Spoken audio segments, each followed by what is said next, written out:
Ang mga mahilig pong mag-alaga ng katawan ay siyempre nagkakaroon ng mga annual medical exams. Mahilig tayo ng mga physical test, blood test, stress test, x-ray ng mga chest natin at iba't ibang bahagi ng katawan. Siyempre inaalagaan. Pero hindi lang tayo katawan. The Bible speaks of a multifaceted personhood that makes up a total individual. 1 Thessalonians 5:23, may your whole spirit, soul, and body be kept blameless. Pinapakita dito yung iba't ibang antas ng ating pagkatao, na merong espiritu na galing sa Diyos, merong katawan na galing sa lupa, at merong personalidad, emosyon, attitude, all of that comprises the soul.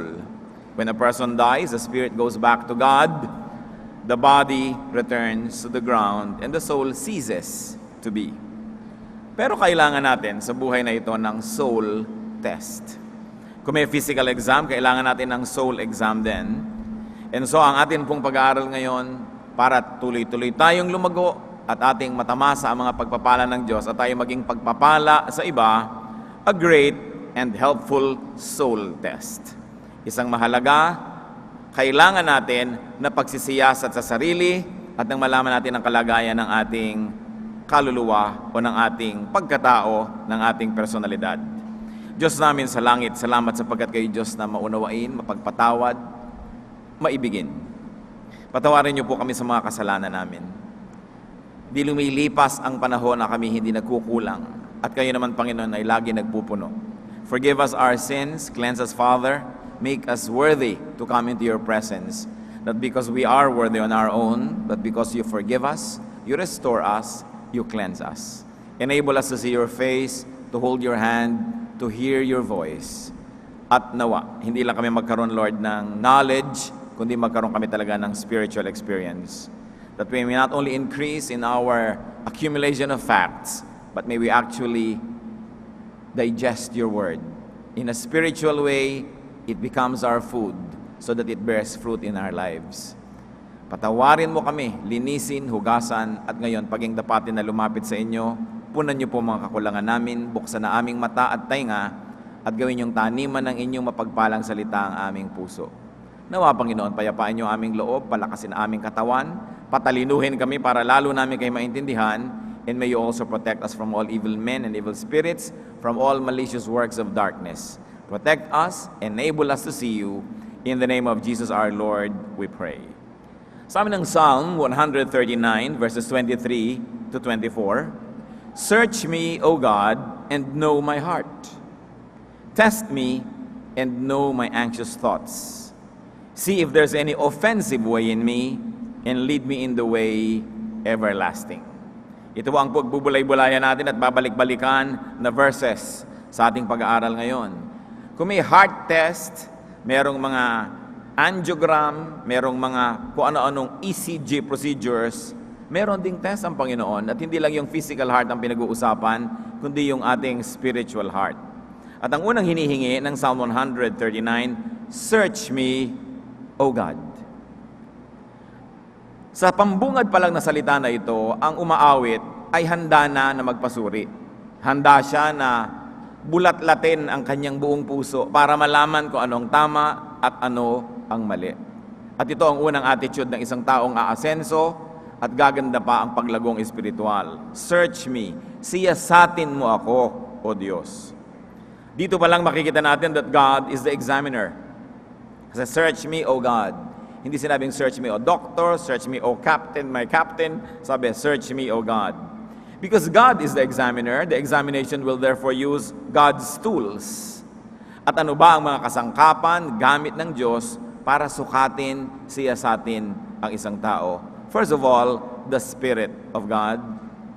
Ito ang number one na kasangkapan, gamit upang siyasatin ang kalooban ng tao. 1 Corinthians 2:10, the Spirit searches all things. Therefore, a person who lives by the will of God is very sensitive to the leading, prodding, teaching, and rebuke of the Holy Spirit.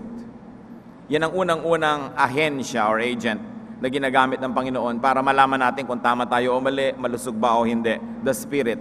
The Spirit that is in us testifies within us and to us about the situation of our soul.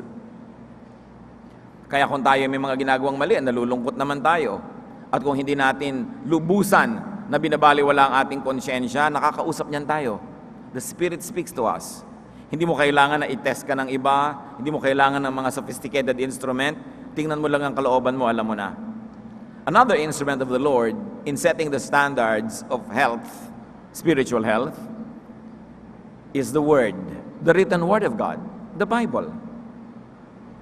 Alam natin dyan kung saan ka dapat dumaan, alin ang pwede, alin ang hindi pwede, alin ang tama, alin ang mali. Bagamat, kailangan reviewin yung interpretation.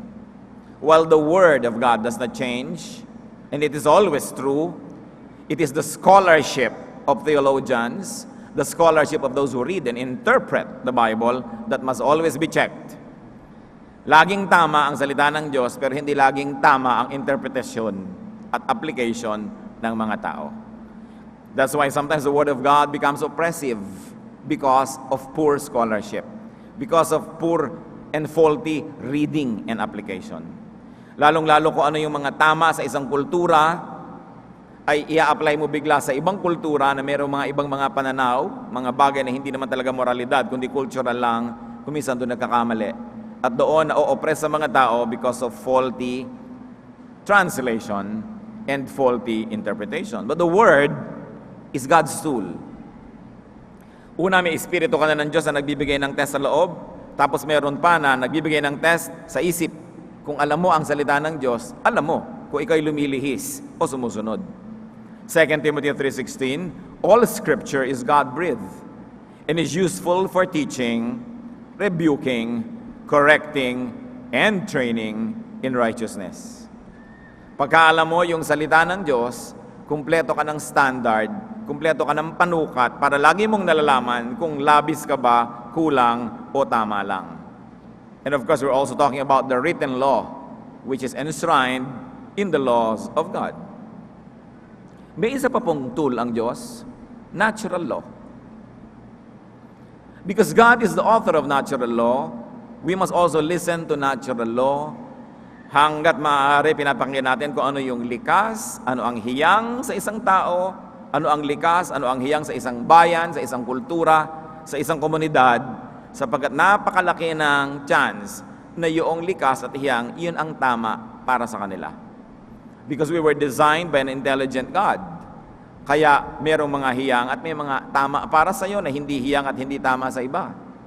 Halimbawa, sinasabi ng ibang pag-aaral ngayon na ang pagkain, hindi sinasabing tama sa iyo ang lahat. Kung tama ang gulay sa lahat, tama sa lahat. Kung tama ang karne sa iba, tama sa lahat. Because now there are studies that say that the best food suited to you is also suited to your blood type. So yung mga type O, sabi dyan, mabuti sa iyo ang mga karne. Yung type A, ganito ang mabuting pagkain sa iyo. Type AB, ganito. Hindi combo pagkain, good for all. Kasi iba-iba ang naturalesa ng bawat katawan. So ganon din ang pag-absorb ng Bible sa iba't ibang kultura. Pag ito'y dinala na sa iba't ibang kultura, merong hiyang na translation, merong hiyang na interpretation na nakabubuti sa halip na nakakasama sa isang bayan. Kaya kinakailangan, tinitingnan mo, ano ba yung natural? Kasi kung ang Diyos, ang law of nature and lawgiver of nature, you are in good hands if you do not go against what is natural.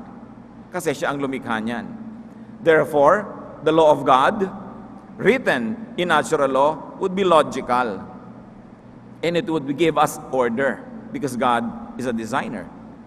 Kaya nga yung law na natural that you can see in nature and also see in the brain of people even though they haven't heard the Bible, nandun pa rin yung law na yon. Ano ba ang tama? Kahit naman sa ang kultura, mali naman na tagain mo ang nanay mo.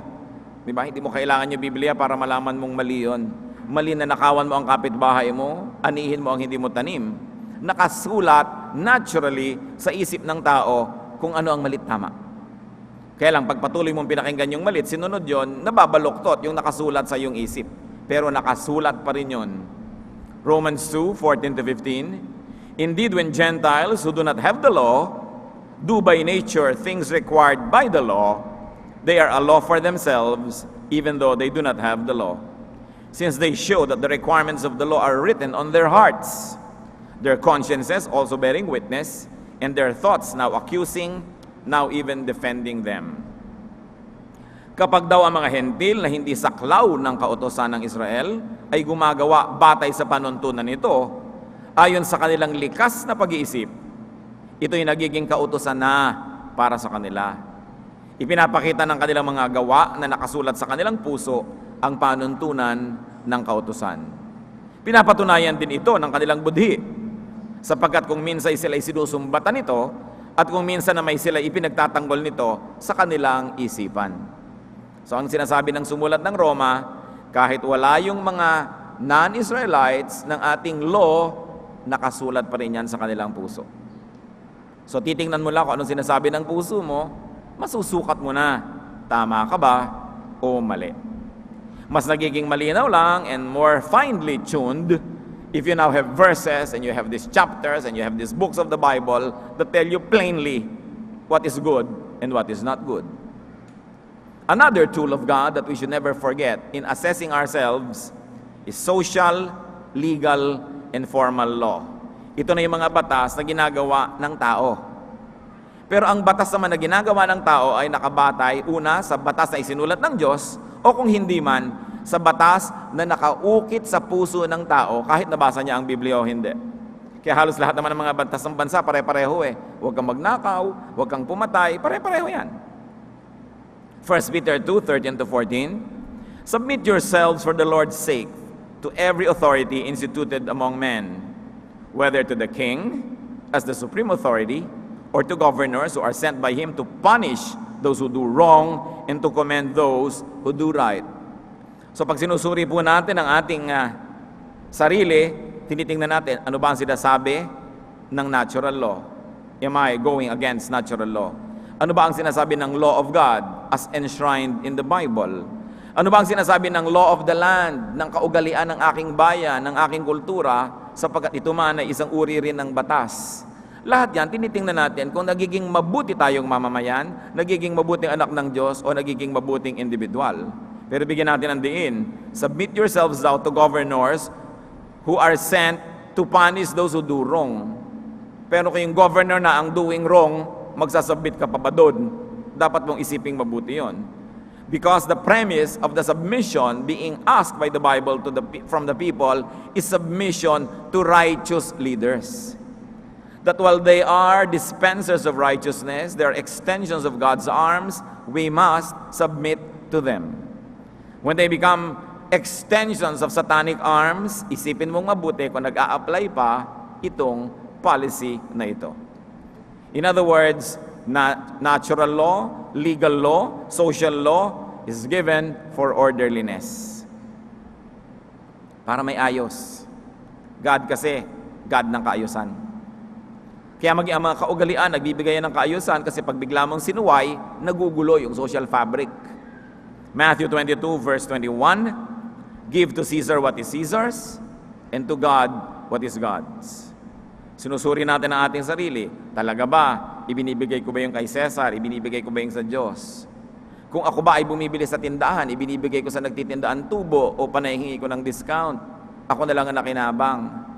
Pag nakikigamit ba ako ng gamit ng may gamit, binibigyan ko malang ng regalo.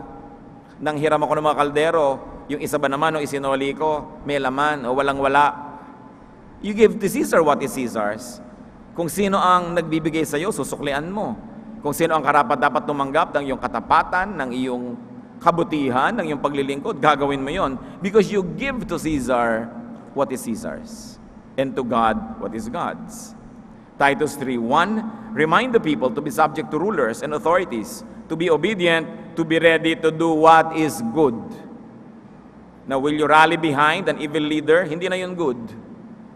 Kaya dapat sinusuri. Kasi kadalasan itong mga verses na ito, ginagamit pang-utos sa mga tao so that they will always be unquestioningly submissive kahit sa demonyo. Kahit sa masamang namumuno, submissive daw itinuturo ng simbahan. Kasi sabi ng Biblia, nakakalimutan nila na pinapasunod ka habang sumusunod yung leader sa Diyos. Hindi na siya sumusunod, susunod ka pa ba doon? Dapat mong suriin. At isa pa siyempre, nakasangkapan ng Diyos para suriin ang ating kalooban, the conscience. 2 Corinthians 1:12, Our conscience testifies about how we have conducted ourselves in the world. Kahit gaano tayo magsikap na kumbinsihin ang sarili natin na tama ang ating ginawa, magsasalita pa rin naman yung budhi natin eh. No matter what rationalization you try to do, no matter what reasoning you try to employ to justify yourself and to condemn others, your conscience will speak. Dapat pinapakinggan. Sabi sa Biblia, certain persons, by rejecting their conscience, have made shipwreck of their faith. Nagkawasak-wasak ang kanilang pananalig sapagkat di nila binibigyan ng pansin ang panunurot sa kanila ng kanilang budhi. Yung maliit na tinig, mahinang tinig, na laging nandoon nagsasabi kung tayo'y tama o mali. Psalm 139 verse 23 says, "Know my heart, know my anxious thoughts." Yan ang hinihingi sa Diyos. Alam na naman ng Diyos lahat, di ba? So anong ibig sabihin ng know my heart, know my anxious thoughts? It only means, I'm exposing to you my anxious heart. Come and look at it. Hindi ko tinatakpan, hindi ko nilalambungan ng anumang belo para maitago ang gusto ko ikubli. Know my anxious thoughts. I'm exposing myself to you, O God. Walang takip, walang excuses, walang rationalization, walang pagdadahilan. Heto ako, tingnan niyo ako kung ano ako talaga. Therefore, the search is internal. To know your heart, to know your anxious thoughts, nasa loob. Hindi sinabi ng Psalm 139, know my deeds. Bakit po hindi pinapatingnan yung gawa? Kasi ang gawa ay pwedeng mandaya. Pero sabi niya, ang tingnan mo yung aking puso, yung aking pag-iisip. Hindi pwedeng dayain yung nasa loob. Kaya kahit anong makeup ang isuot mo, anong ganda ng iyong damit, pag binigyan ka ng examination, ipinasok na yung mga instrumento sa kaloob-looban ng iyong bituka, malalaman na ang tunay mong kalagayan. At ganito ang hinihingi ng Psalm sa Diyos. Siyasatin niyo po ang aking kalooban. The search is internal, it is deep, it is within. The search is about one's intentions, not actions, because actions can deceive. The search is about one's thoughts, one's kalooban at niloloob. At nandun ang Diyos, ang Espiritu niya sa ating kalooban, hindi pwedeng dayain. Bakit po pwedeng mandaya ang salita? Halimbawa, isa kang lalaking may asawa. Merong nagiging malapit sa iyo na isang office mate na babae. Talagang binibigyan ka ng sandwich, hati kayo sa lunch, lagi kang naaalala, lagi kang pinapautang, etc., etc. Ikaw namang si lalaki, sasabihin mo kay babae, don't fall in love with me, ha? May asawa ako, may wedding ring ako, don't ever fall in love with me. Ang tinunang lalaki, no? Sabi niya, don't fall in love with me, may asawa na ako. Pero araw-araw si lalaki, tinetext ka, musta ka na? Miss na kita. Ang ganda ng haircut mo. Ang ganda mo ngayon. Pag nakikita kayo, pinipisil ng konti yung daliri mo ng lihim. Pag walang nakatingin, hahalikan ka ng konti sa pisngi. Sabi niya, friendly kiss. Alam na niya na mayroon kang pagtingin sa kanya, tapos ginagani-ganito kanya, minimiss you, hinahalik-halikan. Pero sabi ng salita niya, don't fall in love with me. Para nga naman kung sakaling magkagipitan, magkahirapan, pwede niyang sabihin, I told you so. Nakita niyo yung trick? Yung salita, lilinawin. Pero yung action, lalabuan. Ikaw naman, syempre, lalo umiibig ka, gusto mo talagang lumabo, di ba? Dahil doon sa malinaw, wala kang pag-asa, sa labuan na lang. Pero pagdating ng araw, walang sisihan. Sasabihin niya, sinabi ko sa'yo noon, may asawa ko, hindi ako pwede. Pero ano yung action? Kaya mga kapatid, ang ipinapasuri, thoughts, not actions, not deeds. Deeds can deceive you. Words can deceive, but not the thoughts.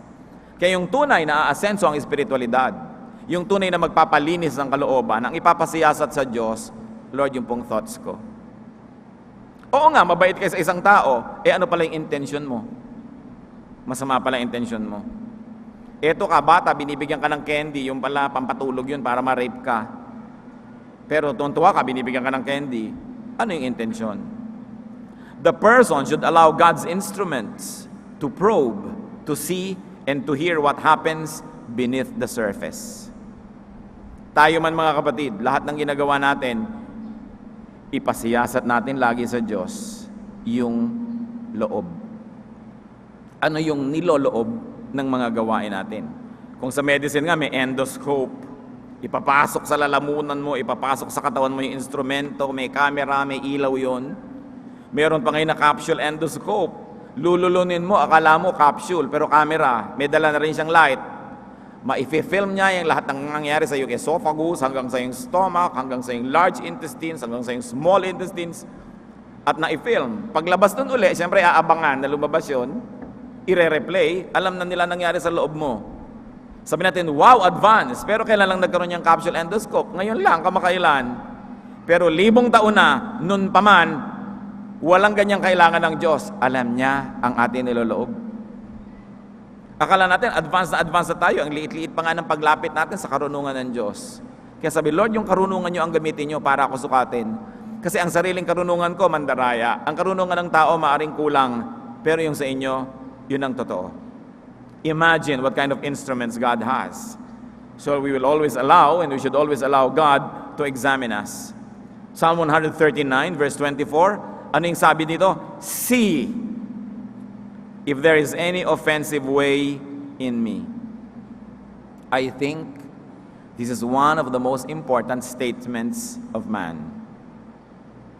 Nagtatanong, nagsasabi sa Diyos, siyasatin niyo po kung ano sa aking paraan ng pamumuhay, pagsasalita, pag-iisip, pagkilos, paggawa, ang offensive. Nakakagalit, nakakainis sa iba. Offensive means violating or tending to violate, or it can mean causing anger or annoyance. Remember, an offensive way doesn't have to be a wrong way. Even a right way, a right intention can be offensive if it causes anger or annoyance. Kanino offensive? First of all, Lord, test me if there's any offensive way in me that offends you. So, first of all, is it offensive to God? Naiinis ba ang Diyos? Nagagalit ba siya? Proverbs 15:26, the Lord detests the thoughts of the wicked, but those of the pure heart are pleasing to Him. Isipin nyo ang hirap na ginagawa at binibigay natin sa Diyos. Di ba pag nakakita ka na nakasimangot, nainis ka? Or at least, nahihirapan ang loob mo, hindi ka man mainis. You are put at dis-ease. Pag nakakakita ka ng magaspang na ugali, rudeness, you are annoyed or you are angered. Pero at least, kahit galit sa'yo yung tao, pag ngumiti, tahimik ka na kasi hindi mo alam na galit sa'yo. Pero alam pa rin ng Diyos yun eh. If people put up a nice front, a smile, you're already put at ease. Pero ang Diyos, kahit anong smile ang ilagay mo sa mukha, maganda at polite na language, alam pa rin niya yung nasa puso. So do we minister to God? Or do we annoy God with our evil thoughts? Kita niya eh. May maruming toilet, isara mo yung takip, hindi mo na nakita. Mabaho, takpan mo yung ilong mo o lumayo ka, hindi mo na amoy. Pero ang Diyos is everywhere, naamoy niya yon. God sees everything, di nakikita niya kahit may takip kasi kita niya yung nasa loob ng takip. We're talking about the heart. Kahit anong takip ang gawin mo, anong ganda sa labas, pag bulok yung nasa loob, bulok yung thoughts, we are annoying God. And we are causing anger. Because we are offensive to Him. 1 Chronicles 28:9, for the Lord searches every heart and understands every motive behind the thoughts. Kung maganda na ang ating mga action, ang next naman na project, tiyakin na maganda talaga yung thought behind it. Charitable ka, mapagkawang gawa, ano naman yung thought behind it? Baka naman politiko ka lang na nagpapapogi points. You still annoy God. Pautang ka ng pautang sa mga kamag-anak mo para pala ma-embargo mo lahat yung mamanahin nila dahil napautangan mo na. So nakaka-annoy ka rin. Ang bait-bait mo sa isang dalaga, yung pala pinapaamo mo lang para maging biktima mo siya. E di annoying pa rin yun because the Lord searches every heart. Kung minsan nalilibang tayo mga tao, kontento na tayo na maganda yung labas, hindi na natin tinatrabaho na pagandahin pati loob. Sapat na yung appearances, sapat na yung nakikita ng tao, hindi naman tao yung magsa-search, kundi Diyos. Psalm 94:11, the Lord knows the thoughts of man. Alam niya ang iniisip. So see if there's any offensive way in me, offensive to God, and of course, offensive to men.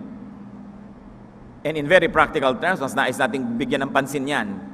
Are we offensive to people? Because when we offend people, we also offend God. Matthew 25:40, I tell you the truth, whatever you did for the one of the least of these brothers of mine, you did it for me. And the reverse is, whatever you did not do for the least of these brothers of mine, you did not do it for me. Sabi ni Jesus. So when we offend people, we actually offend God as well. Which is the heart of the matter, as we discuss now. How do we test for offensive ways in us? Sabi kasi ng verse, see if there is any offensive way in me. So we should test for offenses we inflict on people. And this is the heart of the matter, brothers and sisters. Do we offend people? Because if we do, then there are offensive ways in us. And whenever we offend people, we also offend God. May annual test. Anong score ng ating red blood cells? Anong score ng ating chemical components sa blood? Etc., etc. Kung soul test tayo, ang tanong, how many people have we offended this year? Hindi pa tapos ang taon, pero nakakailan na kayo nang na-offend this year? How many people have we offended last year? Are we keeping scores? O ang binibilang lang natin yung mga blood sugar, cholesterol? Pag namatay naman yung katawan natin, wala na yun eh. Pero yung harm na ginagawa sa soul natin, nakaka-offend tayo. And one more thing, brothers and sisters, because offensive people are rarely aware that they're offensive. Iniisip nila, masama ang mundo, ako yung tama, kaya sila na-offend sa akin, kasi wrong sila. Hindi pinag-uusapan ng morality sa offense. Ang tinatanong lang, do you cause anger and annoyance in people? Tanong, are there patterns by which we offend them? Kasi sabi, see if there's any offensive way in me. How do we know that, brothers and sisters? Just consider what people complain about you. Pag inilista nyo ang mga inireklamo ng mga tao tungkol sa inyo, reklamo ni X, reklamo ni Y, reklamo ni Z, reklamo ni M, reklamo ni L, eto, makikita nyo na merong kuminsan pabalik-balik na elemento na inireklamo ng mga tao tungkol sa atin. Either masakit tayo magsalita, masungit tayo, magaspang ang ating ugali, o madamot tayo, selfish, we always get and forget, and we like people to always give and forgive. We always like to receive. Receive tayo ng receive, and we don't give anything in return. People can be complaining about that. Think. Yan ba ang reklamo ng magulang nyo sa inyo? Reklamo ng kapatid? Reklamo ng asawa? Reklamo ng anak? Ng pinsan? Baka totoong selfish kayo, ayaw nyo pa maniwala, reklamo na nga ng buong barangay yan. Kailangan nating tinitingnan.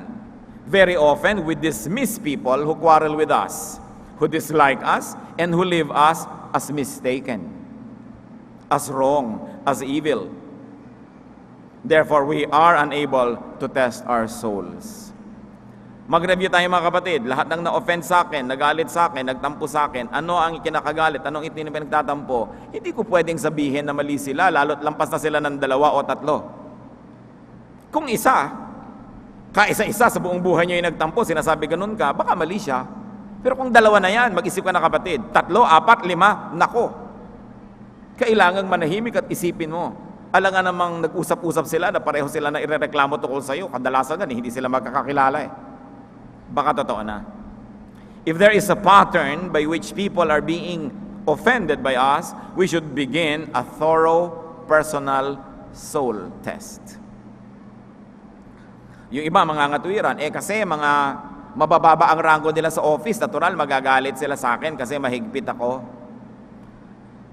Yan ang isang pagbubulag-bulagan. Kasi kahit mahigpit ka at hindi ka nakakainis, hindi naman mainis sa iyo mga tao eh. Alam naman nila, may trabaho, may kailangang i-employ na gagawin. Okay, chinecheck mo yung mga late, pero paano ka nag-check? Okay, pinapagalitan mo, sinisita mo yung mga hindi nagde-deliver ng trabaho, pero paano mo ginagawa? Usually, hindi naman yung ideya na lalapit ka sa kanila ang ikinakainis ng tao, kundi paraan mo ng pagsasabi, paraan mo ng pag-handle ng mga bagay-bagay. An offensive way in us turns people off. And they turn people away. Nawawala ng gana sa'yo, tao. Aba, isipin mo, baka may offensive way in me. Lalo't dating may gana sa inyo, tapos nawala na. Alangan ano yun, natulog siya, nawala yung gana niya sa'yo. O may ginawa ka talagang nakakawala ng gana. Ang tao naman, hindi naman isang ginawa mo, wala ng gana sa'yo. Dalawa, hindi eh. Usually, series. System. Bago mawala ng gana sa'yo ang tao. An offensive way turns people away. Lumayo. Isipin ninyo na accomplishment na mapalapit kayo sa isang tao. It's a great accomplishment. But can you imagine the reverse? What negative accomplishment it is na mapalayo ninyo ang tao, lalo't malapit na, lumayo pa. Kaibigan mo na, naging kaaway mo pa. Kakampi mo na, naging kalaban mo pa. Surely, na-offend yun. Dapat nating isipin.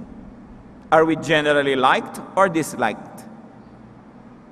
Not superficially, kasi yung mga tao, likable superficially. They open doors for you, they pull chairs for you, they smile, they say hi, they say good morning, they're very nice sa labas. Pero sa loob, bato ang puso. Hanggang labas lang, hanggang etiquette, hanggang kagandahang asal. Pero alam na alam mo sa kalooban, bato. Matigas. Hindi magbibigay, hindi magbe-bend, hindi mag-a-adjust. Yung agenda niya ang gagawin niya, yung gusto niya ang gagawin niya, pero nakangiti siya, nag-good morning sa'yo. Yan ang nakaka-deceive. Those who are socially very nice, but only on the surface.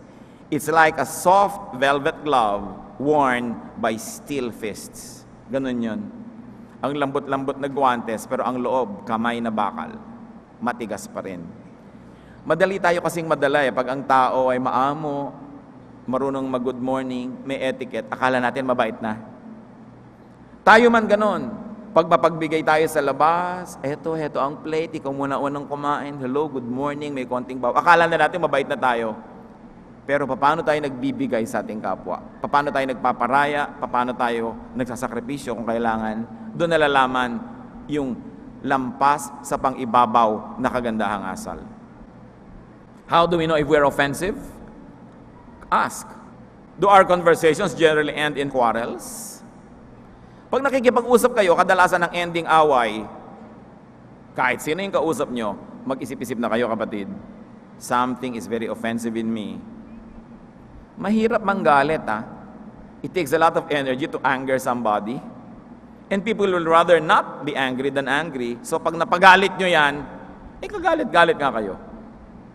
Do our conversations generally end in fights?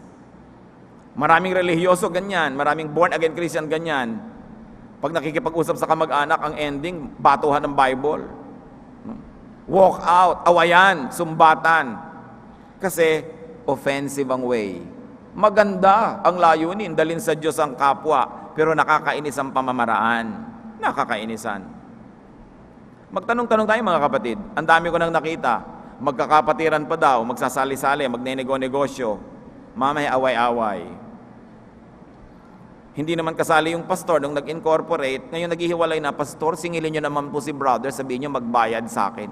Teka, kailan pa naging kobrador ang pastor?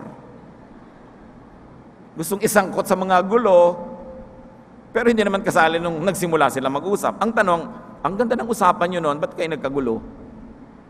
Surely, one or all of you have offensive ways. What happens to our partnerships? Nadidissolve ba?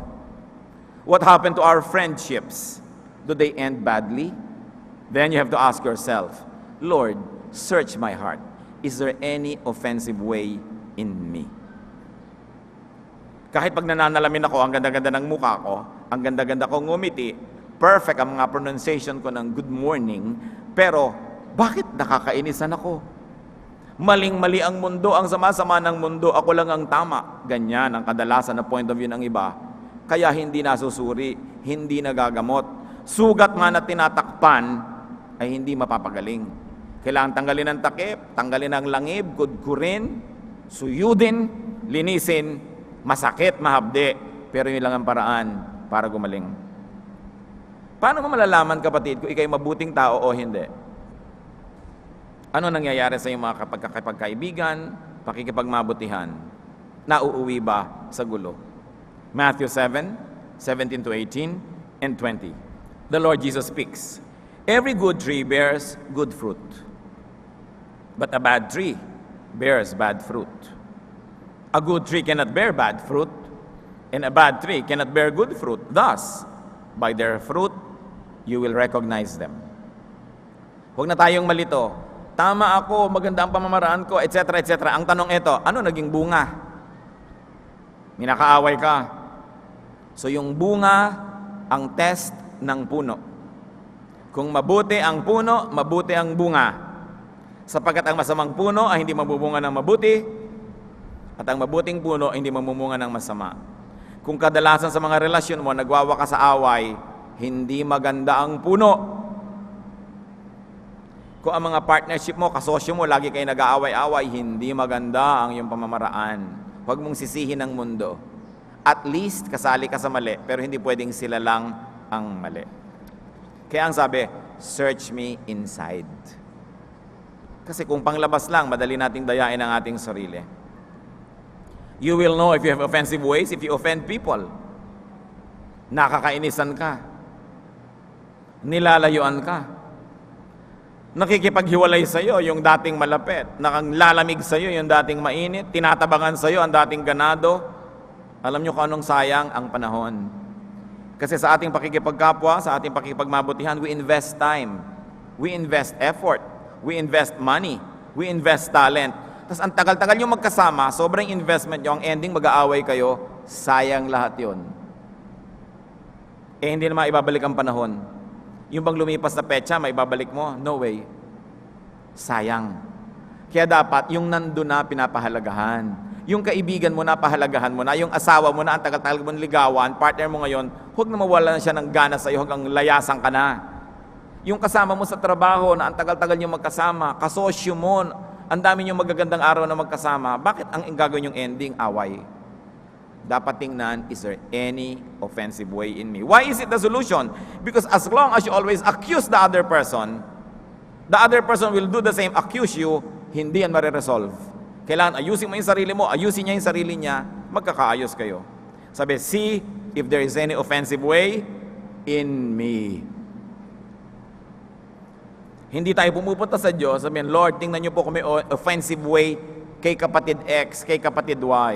Kung may offensive way sa nanay ko o sa kaibigan ko, sabi, Lord, show me if there's any offensive way in me, inside me, in my thoughts, in my attitude.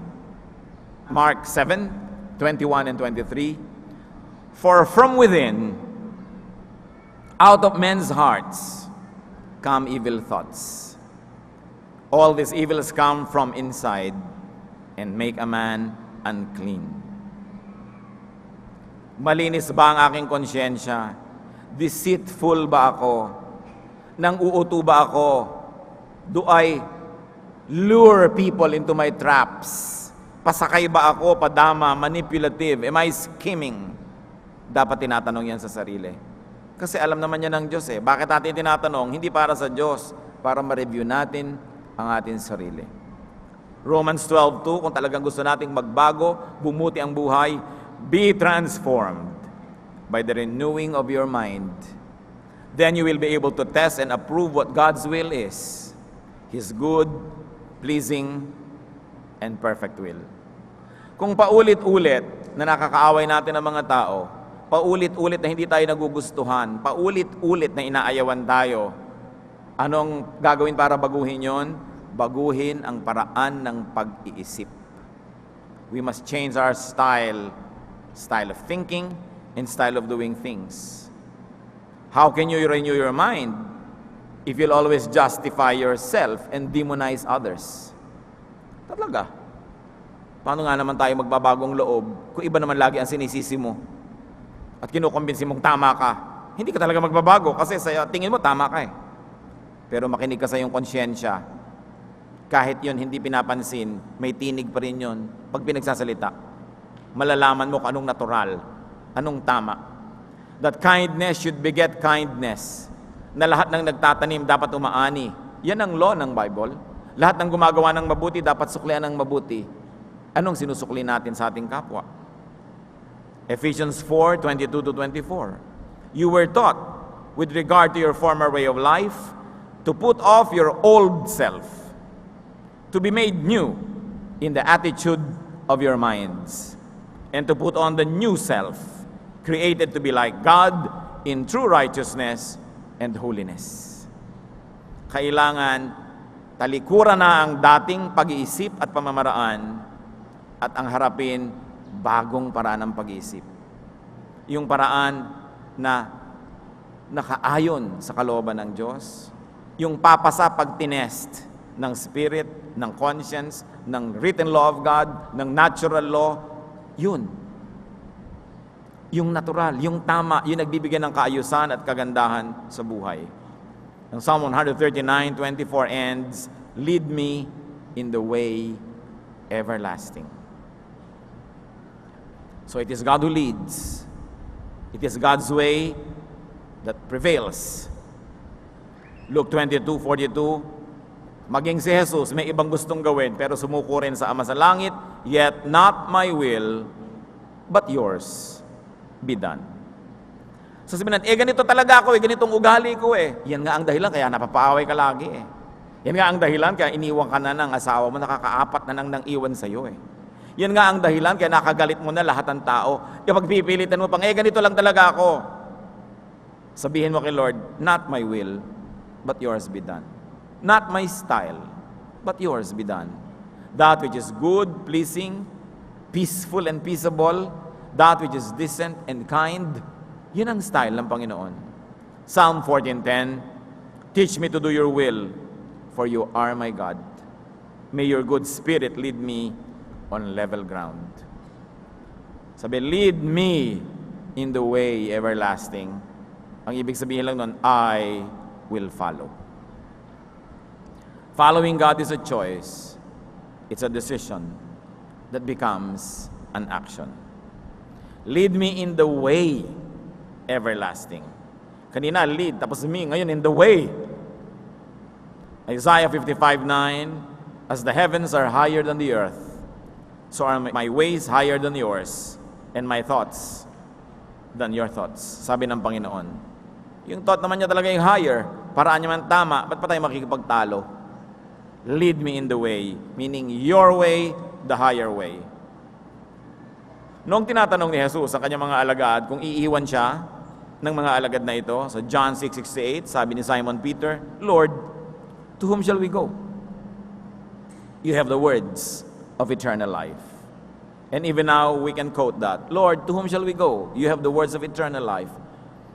To whose thoughts shall we subscribe, but to yours? To whose ways shall we submit ourselves, but to your way? It's the Jesus way, it's the Jesus style. The question I like to leave to everyone is we always ask God, is there any offensive way in me? Magtatanong tayo sa Diyos, nakakagalit po ba ako? Nakakainis ba ako? May pamamaraan ba ako na nagpapalayo sa tao, nagpapalamig sa kanilang pag-ibig sa akin? And don't rationalize, don't excuse yourself, don't demonize others, but we must all take a look into our hearts.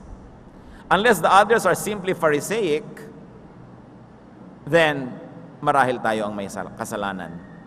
Kung talaga namang sobra lang silang legalista, sobra lang silang moralista, na wala naman sa lugar, at bihira yon, kadalasan tayo ang may kasalanan. So soul search. Immerse yourself in the acidic water of self-examination and then emerge, ready to become new, to live again, to love and not offend people, especially those who care about you. Dear God, we ask you to examine our hearts. Lalong-lalo kung sa buhay namin, may isa, dalawa, tatlo na mahalagang tao na nawala ng gana, lumayo sa amin. Ipakita nyo nga po, Lord, kung ano yung aming pananagutan. That today, when we hear your words, we don't harden our hearts. Hindi namin ipagpilitan. Huwag naming tanggihan ang tinig na nagtutuwid sa aming mga kalikuan. Kundi kami magkaroon ng malambot na puso, bukas na mata at isip, tanggapin ang pagtutuwid ninyo. Lord, we ask you to speak to each one of us. Ma-examine namin ang aming sarili. Sayang ang mga pagmamahal na mawawala. Sayang mga pagkakaibigan, ang pagiging mag-asawa, pagiging magkamag-anak, kung magkakalayo-layo ang tao because of our offensive ways. At kahit magsimula uli kami ng mga bagong mga relasyon, masisira lang uli kung hindi kami magbabago ng pamamaraan. Magbulay-bulay tayo mga kapatid. Kung sa palagay nyo, hindi para sa inyo ang message na ito, kakamali kayo para sa ating lahat yan. Kaya dapat tayo mag-isip. At lalong-lalo naman kung alam nyong para sa inyo yan, para sa akin, para sa ating lahat, pag-isipan. Hindi sapat naman alamin at makitang may dumi sa muka at pagkatapos ang tumalikod nang wala namang ginawa para ito linisin. We come face to face with God and we ask Him to examine us. Yumuko tayo sa Panginoon and ask the Spirit of God to examine us. Are there offensive ways in us? Sa paraan ng ating pagsasalita, pagkilos, pakikitungo, tayo ba ay selfish, maramot, one-way makipagrelasyon? Tayo ba ay sakim? Tayo ba ay magaspang? O maganda ang labas pero ang loob singtigas ng bakal? Mag-isip-isip, magbulay-bulay. Panginoon, mangusap po kayo sa amin. Gawin yung mabunga ang panahon na ito, maging kapaki-pakinabang sa aming lahat, lalo kami na madalas makainisan o madalas mapasuot sa gulo o layuan ng mga taong malapit na sa amin. Bless your people. Speak to us in silence.